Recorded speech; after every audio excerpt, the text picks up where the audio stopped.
అసలు ఎఫ్‌సెట్ ఎగ్జామ్‌కి ఏం తీసుకుపోవాలన్నా నాకు తెలుసు. అవి ఒక్కొక్కరు గదంటారు, గిదంటారు, ఆ వీడియోలు, ఈ వీడియోలు ఒక్కొక్కరు ఒకటి చెప్తూ ఉంటారు. అంతా గోలెందుకు సింపుల్‌గా ఈ చిన్న వీడియో చూసేయండి. మీకు క్లియర్ కట్‌గా గవర్నమెంట్ ఒఫీషియల్‌గా ఏదైతే రిలీజ్ చేసిందో దాన్ని బట్టే మీకు ఎగ్జాక్ట్‌గా చెప్తా మీకు. ఓకే. మీరు ఎగ్జామ్‌కి ఏం తీసుకొనెళ్ళాలి, ఏం తీసుకొనెళ్ళకూడదు. అండ్ అలాగే మీరు ఖచ్చితంగా ఫాలో అవ్వాల్సిన ఇన్‌స్ట్రక్షన్స్ ఏంటి, అవన్నీ ఈ వీడియోలో అయితే డిస్కస్ చేయబోతున్నా. వీడియో ఎండ్ వరకు చూడండి. ఎఫ్‌సెట్ ఎగ్జామ్‌కెళ్ళే ముందు ఖచ్చితంగా చాలా చాలా ఇంపార్టెంట్ ఇది. అండ్ అలాగే ఆఫ్‌కోర్స్ మీ దోస్తుగాళ్ళకి, మీ కాలేజ్ గ్రూప్‌లో కూడా షేర్ చేయండి. ఎందుకంటే ఇందులో మీరు 1, 2 మిస్ అయినా గూడా ఎగ్జామ్ లోపలికి అలౌ చెయ్యరు. అంటే ఖచ్చితంగా ఆ ఛాన్స్ అయితే ఉంది. ఛాన్స్ ఏంటి, అసలు అలౌ జెయ్యరు. సో, అందుకే జాగ్రత్తగా వీడియోలో చెప్పే ఇన్‌స్ట్రక్షన్స్ ఇది ఒఫీషియల్ గవర్నమెంట్ నుంచి వచ్చిన ఇన్‌స్ట్రక్షన్స్ అనమాట. సో, జాగ్రత్తగా వినండి అండ్ ఫాలో అయిపోండి. ఓకే. సో, ఇక్కడ చూడండి. ఇది మన ఒఫీషియల్ గవర్నమెంట్ రిలీజ్ చేసిన ఇన్‌స్ట్రక్షన్స్. వన్ బై వన్ నేను చూపించుకుంటా పోతాం. మీకు క్లారిటీ వస్తది. ఓకే. సో, ఫస్ట్ క్వెషన్ చాలా మంది స్టూడెంట్స్‌కి ఉండే క్వెషన్ ఏందంటే, "అన్నా నేను ఎగ్జామినేషన్ హాల్‌కి ఏం క్యారీ చేయాలి?" Okay. Firstly hall ticket mandatory. Okay. And దాంతో పాటు బాల్ పాయింట్ పెన్ తీసుకెళ్ళండి. బ్లూ ఆర్ బ్లాక్ ఏదైనా వర్క్స్. బుక్కులు లేదా లాక్ టేబుల్స్ లేదా క్యాల్కులేటర్, సెల్ ఫోన్‌లు అవన్నీ ఏది అలౌడ్ లేదు. రఫ్ నోట్స్ అవన్నీ గూడా ఏం తీసుకెళ్ళకూడదు. వాళ్ళే ఇస్తారు లోపల. మీరు జస్ట్ పెన్ తీసుకెళ్ళండి చాలు. అండ్ అలాగే ఏదో ఒక ఐడీ ప్రూఫ్ తీసుకెళ్ళండి. ఏదో ఒకటి. అంటే ఇందులో అయితే ఎనీ ఐడీ ప్రూఫ్ అని మెన్షన్ చేసింది government. Okay. Preferably Aadhaar card తీసుకెళ్తే బెస్ట్. మీకెలాంటి ఇష్యూ లేదు. ఓకే. లేదన్నా ఆధార్ కార్డ్ లేదు అనుకుంటే, మీరు ఏదో ఒక గవర్నమెంట్ ఇష్యూ చేసిన ఐడీ ప్రూఫ్ అయితే తీసుకొనెళ్ళండి. ఓకే. సో, ఇవైతే మీరు ఎగ్జామినేషన్ హాల్‌కి క్యారీ చేస్తారు. ఇవి గాకుండా లోపలికి ఏది కూడా అలౌ జెయ్యరు. వాటర్ బాటిల్, అది, ఇది అవన్నీ గూడా ఏమి అలౌ జెయ్యరు. చాలా క్లియర్ కట్‌గా క్యారీ టు ఎగ్జామినేషన్ హాల్‌లో ఓన్లీ ఈ 3 పాయింట్సే మెన్షన్ చేసింది గవర్నమెంట్. సెకండ్ థింగ్ ఏందంటే hall ticket very very important document. దాన్ని కేర్‌ఫుల్‌గా ప్రిజర్వ్ చేయమని చెప్పింది గవర్నమెంట్. మీకు తర్వాత వేరే దానికి యూజ్ అవుతది. కాలేజ్ అడ్మిషన్ అప్పుడు వాటికి యూజ్ అవుతుంది కాబట్టి హాల్ టికెట్ ఎగ్జామ్ అయిపోయిన తర్వాత చింపేసి అవతల పడేయకండి. జాగ్రత్తగా పెట్టుకోండి.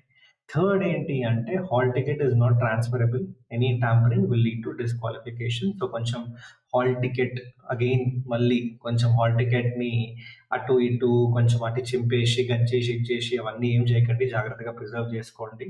ఎందుకంటే దానికి ఏమన్నా ఇష్యూ అయితే మాత్రం డైరెక్ట్‌గా డిస్‌క్వాలిఫికేషనే. ఓకే. ఇక ఫోర్త్ పాయింట్ ఏంటంటే ఎగ్జామ్ హాల్‌కి అట్‌లీస్ట్ ఒక 90 మినిట్స్ ముందే వచ్చేలాగా ప్లాన్ చేసుకోండి అని గవర్నమెంట్ క్లియర్‌గా చెప్పింది. సో, మీరు ఒకవేళ దూరం ఉంటున్నారు మీ ఎగ్జామ్ సెంటర్‌కి, మీ ఇంటికి, మీరుండే ప్లేస్‌కి దూరం ఉంటే ఐ వుడ్ హైలీ సజెస్ట్ మీరు ముందు రోజే వచ్చేసి అక్కడ ఉండి ఎగ్జామ్ సెంటర్‌కి 90 మినిట్స్ ముందెళ్ళిపోండి. మళ్ళీ కొంచెం ట్రాఫిక్‌లో అక్కడ ఇక్కడ స్టక్ అయిపోయి చెప్పలేం మనకి. ఏమైనా అవ్వచ్చు. సో, బెటర్ ఏంటంటే ఎగ్జామ్ సెంటర్‌కి దగ్గరలోనే రూమ్ తీసుకొని ఎగ్జామ్ సెంటర్‌కి 90 మినిట్స్ ముందే ఎళ్ళిపోండి. సేఫ్ సైడ్‌లో ఉంటారు. అండ్ అలాగే entry to the examination hall will not be permitted once the exam has commenced. So, under any circumstances last year కూడా జరిగింది. కొంతమంది స్టూడెంట్స్ ఏదో కొన్ని రీజన్స్ వల్ల లేట్ అయ్యుండే. కానీ అస్సలు అలౌ చేయలేదు. ఓకే. సో, అందుకే చెప్తున్నా జాగ్రత్తగా మీరు ఎగ్జామ్ మీ సెంటర్ దగ్గరలోనే ఒకవేళ మీకు దగ్గరలో ఇల్లు లేదంటే అక్కడ దగ్గరలో ఉండి మీరు ఎగ్జామ్‌కి 90 మినిట్స్ ముందే ఎళ్ళిపోండి. అండ్ ఇక్కడ వెరీ వెరీ ఇంపార్టెంట్ ఇది. Do not bring any other material into the examination hall. The instruction sheet also should not be brought. Okay. So, ఏది కూడా ఇందాక నేను చెప్పిన ఈ 3 things hall ticket, ball point pen ఏదో ఒక గవర్నమెంట్ ఐడీ ప్రూఫ్ కాకుండా మిగిలిన ఏది కూడా for example log tables, calculators, pages, cell phones, any electronic gadgets for example smart watches అవ్వచ్చు లేదా ఏమన్నా వేరే వాటర్ బాటిల్స్ లేదా ఎనీథింగ్ బ్యాగ్ అవన్నీ ఏది కూడా లోపలికి అలౌడ్ లేదు. ఒకవేళ మీ దగ్గర మాత్రం కనిపిస్తే బై మిస్టేక్ బయటికేసేస్తారు మిమ్మల్ని. ఓకే. వాలెట్ అవన్నీ గూడా. Okay. So, make sure you don't carry any of this things. ఆఫీషియల్‌గా గవర్నమెంట్ అయితే ఓన్లీ ఈ 3 థింగ్స్ అయితే చెప్పిందబ్బా. So I hope this is clear for you that ఎగ్జామ్‌కి ఏం తీసుకొని వెళ్ళాలి అనేది అర్థమైపోయింది కదా! ఎగ్జామ్ జరుగుతున్నప్పుడు ఏం చేయాలి అనేది కూడా డ్యూరింగ్ ద ఎగ్జామ్ కూడా కొన్ని ఇంపార్టెంట్ ఇన్‌స్ట్రక్షన్స్ అయితే గవర్నమెంట్ ఇచ్చింది. ఫస్ట్ ఏంటి అంటే ఆబ్వియస్‌లీ ఇన్‌స్ట్రక్షన్స్ కేర్‌ఫుల్‌గా చూసుకోండి. మీకు 15 మినిట్స్ టైమ్ ఇస్తారు ఎగ్జామ్‌లో. ఎగ్జామ్ స్టార్ట్ అయ్యే ముందు ఆ 15 మినిట్స్ మీరు ప్రాపర్‌గా ఏమేమి ఉంటాయి, ఎట్లా అంటే ఏ ఆప్షన్ ఏం ఇండికేట్ చేస్తది అవన్నీ కూడా క్లియర్‌గా ఇన్‌స్ట్రక్షన్స్ ఉంటాయి. సో అవి చదువుకోండి. అలాగే will not be allowed to leave the hall till the end of the exam. Okay. మొత్తం అందరు ఎగ్జామ్ రాసిన తర్వాతనే అందరిని ఒకేసారి పంపిస్తారు. నువ్వు ఎగ్జామ్ తొందరగా కంప్లీట్ చేసుకొని అక్కడ ఏం చేసేదేం లేదు. ఎవరిని బయటికి పంపరు. And of course go through the instructions ఇవన్నీ సరే ఇవన్నీ సొల్లే. ఓకే. మీకు ఎలాగో మీరు చూడొచ్చు ఇక్కడ చదువుకోవచ్చు. అదేమంత ఇంపార్టెంట్ పాయింట్ ఏం కాదు. ఓకే. అండ్ ఇక్కడ 10థ్ పాయింట్ బేసికల్లీ పేపర్‌లో ఏముంటది అండ్ ఎలాగో నెగెటివ్ మార్కింగ్ ఏముండదు. పేపర్ గురించి అయితే క్లియర్‌గా చెప్పిండ్రు. ఓకే. సో దాంతో పాటు ఒకవేళ మీకు ఇంకా మీ రిజిస్ట్రేషన్ నంబర్ రిజిస్ట్రేషన్ స్టేటస్ తెలియకపోతే మీరు జస్ట్ మీ రిజిస్ట్రేషన్ నంబర్ వేసేసి ఈ డీటెయిల్స్ అయితే రెడీగా పెట్టుకోండి. Transaction ID, qualification, examination, hall ticket number, date of birth, mobile number ఏదైతే మీరు ఆన్లైన్ సబ్మిషన్ అప్పుడు టైంలో ఏదైతే మొబైల్ నంబర్ మీరు పెట్టిండ్రో ఇవన్నీ హ్యాండీగా పెట్టుకోండి. మీకు తర్వాత కౌన్సిలింగ్ టైంలో కూడా యూజ్ అవుతాయని గవర్నమెంట్ చెప్పింది. అండ్ ఇక దీంతో పాటు అన్న ఇంకేమైనా ఉన్నాయా అంటే కొన్ని కంప్యూటర్ బేస్డ్ ఎగ్జామ్ కి సంబంధించి గవర్నమెంట్ ఏం చెప్పిందంటే ఫస్ట్‌లీ ఇక్కడ ఎగ్జామ్ అయితే 180 మినిట్స్ ఉంటది మీకు తెలిసిందే. So examination link with the login screen will already be available on your system. మీరు కూర్చోగానే ఎగ్జామినేషన్ ఆ లింక్ మొత్తం లాగిన్ పేజ్ అంతా రెడీ అయి ఉంటది. ఒకవేళ మీకు కూర్చున్నప్పుడు లాగిన్ పేజ్ కనిపియలేదనుకోండి, మీరు కావాలంటే పక్కన వాళ్ళతో కంపేర్ చేసుకోండి. పక్కన వాడి స్క్రీన్ చూస్తే కనిపిస్తది మీకు. అందరి దాంట్లో లాగిన్ పేజ్ రెడీ ఉంటది. Login ID, user name and పాస్వర్డ్‌తో రెడీగా పెట్టుంటరు. మీ స్క్రీన్ మీద లేకపోతే మీరు వెంటనే ఇన్విజిలేటర్‌కి అయితే మీరు ఇన్ఫార్మ్ చేయండి. వాళ్ళు వెంటనే అయితే చూసుకుంటారు.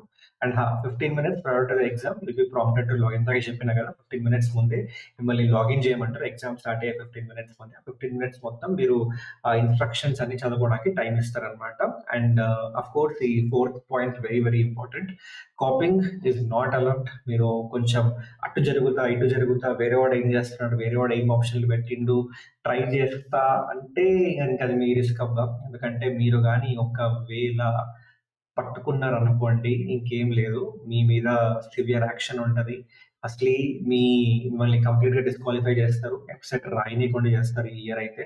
అండ్ నెక్స్ట్ ఇయర్ ఒకవేళ మీరు రాద్దాం అనుకున్నా కూడా దానికి కూడా పర్మిషన్ ఇవ్వరు. ఓకే. అండ్ మీ మీద లీగల్‌గా కూడా కేస్ అయ్యే ఛాన్స్ ఉంటది. సో డెఫినెట్‌గా ఎట్టి పరిస్థితుల్లో కాపీ లేదా పక్కనోడు అడగడం, పక్కనోడిని కొంచెం వాటర్ అడగడం లేదా వాటర్ లేకపోయినా ఏదో ఒకటి అరే పెన్ ఇయ్యరా, బుక్ ఇయ్యరా ఏదో ఒకటి అడగడం లాంటివి ఏం చేయకండి. ఎందుకంటే it's very very risky. Okay. And పక్కనోడు ఎవడైనా అడుగుతున్నా కూడా మీరు ఎంకరేజ్ చేయకండి. ఎందుకంటే అంటే చూస్తున్నోడు ఎంత తప్పైతుందో చూపించినోడు కూడా అంతే తప్పైతది. ఇద్దరిని అయితే పట్టుకుంటారు. సో వీలైనంత I would say highly don't do any of this things. Okay. And దాంతో పాటు అన్న నెక్స్ట్ ఏంటంటే ఒకటి మీకు ఎగ్జామ్ రాసిన వెంటనే మీకైతే స్క్రీన్ మీద ఇక్కడ క్లియర్‌గా మెన్షన్ చేసింది గవర్నమెంట్. ఎగ్జామ్ రాసిన వెంటనే మీకైతే స్క్రీన్ మీద మీకు ఎంత స్కోర్ వస్తుందో మీకైతే అది కనిపిస్తది. Okay. But again that is not the final score. ఎందుకు అంటే అదేంటి మనకి నార్మలైజేషన్ జరుగుతది తర్వాత. ఓకే. ప్రతి అంటే ఎగ్జామ్ అయిపోయిన తర్వాత మనకి నార్మలైజేషన్ ఉంటది. అంటే బికాజ్ ఒక ఇంకో షిఫ్ట్ డిఫికల్టీ లెవెల్ డిఫరెంట్ ఉండొచ్చు. సో మొత్తం అన్ని షిఫ్ట్స్ అయిపోయిన తర్వాత నార్మలైజేషన్ జరుగుతది. సో ఎవరైతే ఈజీ షిఫ్ట్ వచ్చిందో వాళ్ళకి కొన్ని మార్కులు తీసేస్తారు. ఎవరైతే టఫ్ షిఫ్ట్ వచ్చిందో కొన్ని మార్కులు యాడ్ చేస్తారు. సో దట్ అందరినీ ఒక లెవెల్‌లోకి తీసుకొని రావడానికి. ఓకే. సో నార్మలైజేషన్ అయిపోయిన తర్వాత మీకు ఏదైతే స్కోర్ వస్తదో దాన్ని బట్టి అయితే ర్యాంక్ డిసైడ్ అవుతుంది అని గవర్నమెంట్ క్లియర్‌గా మెన్షన్ చేసింది. సో మరి ఎగ్జామ్ రాసిన వెంటనే మీకు స్కోర్ తెలిసిపోతుంది. స్క్రీన్ మీద మెన్షన్ చేస్తది ఆ score. Okay. But that is not going to be your final score. ఆ స్కోర్ బేసిస్ మీద అయితే మీకు ర్యాంక్ అయితే డిసైడ్ అవ్వదు. మీరు నార్మలైజేషన్ అయిపోయిన తర్వాత వచ్చే స్కోర్ కోసం వెయిట్ చేయాల్సిందే. అండ్ నార్మలైజేషన్ వచ్చిన తర్వాత వచ్చే స్కోర్ బట్టి ర్యాంక్ అయితే డిసైడ్ అవుతుందన్నమాట. Okay. So I hope this is clear. ఇంకా ఇవి కాకుండా ఇంకేమీ లేదు. ఇంకా కొంతమందికి డౌట్ ఉండొచ్చు. అన్నా ఏమేసుకొని వెళ్ళాలి బట్టలు గవి గివి అని. అంటే గవర్నమెంట్ అయితే ఎలాంటి మ్యాండేట్ అయితే ఏం పెట్టలేదు. గవర్నమెంట్ సైడ్ నుంచి మీరు ఓన్లీ ఇవే యేసుకొని రండి, అవే యేసుకొని రండి అన్నట్టు అట్లా ఏం ఏం లేవు గవర్నమెంట్ సైడ్ నుంచి. ఇన్‌స్ట్రక్షన్ బుక్‌లెట్‌లో అయితే చదివే చెప్తున్నా. గవర్నమెంట్ సైడ్ నుంచి డ్రెస్ కోడ్ లాంటిదైతే ఏం అఫీషియల్‌గా రిలీజ్ చేయలేదు. ఓకే. సో మీరు ఏదైనా యేసుకొని వెళ్ళొచ్చు. But I would highly suggest కొంచెం కంఫర్ట్ క్లోత్స్ ప్రిఫర్ చేయండి. T shirt with no pocket so that మీకు ఇక్కడ చెక్కింగ్ దగ్గర ఏమన్నా ఇష్యూ ఉండదు. అండ్ ఆల్సో నైట్ పాయింట్ లేదా కొంచెం లూజ్ పైంట్స్ కొంచెం మీరు కంఫర్ట్‌గా ఫీల్ అసలే ఎండాకాలం. So, jeans pants, jean pants లేదా టైట్ టీ షర్ట్స్ అవన్నీ is not going to work out for you. అంటే ఎగ్జామ్‌లో కంఫర్ట్ ఫీల్ అవ్వరు. So, loose T shirts and loose pants prefer చేయండి. అండ్ పాకెట్స్ ఎన్ని తక్కువ ఉంటే అంత బెటర్. బికాస్ ఎన్ని పాకెట్స్ ఎక్కువ ఉంటే అంత చెకింగ్ జరుగుతది. మీకే టైం బొక్క. మీకే చిరాకేస్తది. సో, ఎన్ని పాకెట్స్ తక్కువ ఉంటే అంత బెటర్. ఓకే. సో, తక్కువ పాకెట్స్ మేబీ ఒక 1, 2 పాకెట్స్ ఉన్నవి మాత్రమే ప్రిఫర్ చేయండి. అండ్ అలాగే వాచెస్ అలౌ చెయ్యరు. డిజిటల్ వాచ్ అయినా, స్మార్ట్ వాచ్ అయినా, ఎలాంటి వాచ్ అయినా లోపలికి అలౌ చెయ్యరు. సో, వాచెస్ పెట్టుకోకండి. అండ్ జ్యువెల్లరీ కూడా ఓకే. మన మెడలో if you have some gold or silver అవి ఐ వుడ్ సే అంటే మిమ్మల్ని ఆపరు. అంటే అది తీసుకొని అది వేసుకోకండి అని చెప్పరు. కానీ యాజ్ ఐ సెడ్ ఎగ్జామ్ టైమ్‌లో కొంచెం ఈ ఎండాకాలం ఆ సెంటర్స్‌లో కూడా కొన్నిట్లో ఏసీ ఉండదు. కొన్నిట్లో ఏసీ ఉండదు. చెప్పలేము. సో, అక్కడ మీరు కంఫర్ట్ ఫీల్ అవ్వేలాగా ఉండాలి అంటే make sure you are comfortable. కొంచెం ఈవెన్ జ్యువెల్లరీ కూడా ఉన్నా కూడా ఐ వుడ్ సజెస్ట్ తీసేసి కంఫర్టబుల్‌గా ఎళ్ళండి. Is what I would suggest. Okay. But government side నుంచి అయితే ఆఫీషియల్‌గా ఎలాంటి డ్రెస్ కోడ్ అయితే ఇవ్వలేదు వెబ్‌సైట్‌కి. సో, మీ ఇష్టం ఏమైనా యేసుకెళ్ళొచ్చు. బట్ నేను సజెస్ట్ చేసినా మీకు ఆల్రెడీ. దాన్ని బట్టి మీరు ఫాలో అవుదాం అనుకుంటే అవ్వండి. లేదన్నా నేను మంచిగా హీరోలాగా తయారైతా, హీరోయిన్‌లాగా తయారైతా, మంచిగా అవన్నీ చేస్తా అంటే మీ ఇష్టం ఇంకా అది. Okay. So, thoughts it guys. Thank you so much. ఇంకా ఇవి కాకుండా ఇంకేం లేవు. ఓకే. ఇంతే ఇంకా. ఓకే. మీరు ఎన్ని వీడియోలు చూసినా ఇది అందరికి ఇదే చెప్తారు. సో, మీ టైం వేస్ట్ చేసుకోకండి. ఓకే. మీకు అర్థమైపోయింది కదా! ఎగ్జామ్‌కి ఏం తీసుకెళ్ళాలి అవన్నీ అని. సో, ఇంకా అవి మీరు రెడీ చేసుకొని ఇంకా మంచిగా ప్రిపేర్ అవ్వండి. రివిజన్ చేసుకోండి. మాక్ టెస్ట్ రాయండి. ఓకే. కలుద్దాం మనం నెక్స్ట్ వీడియోలో. మంచిగా రాయండి. All the best. Thoughts it. Thank you so much everyone. By bye guys.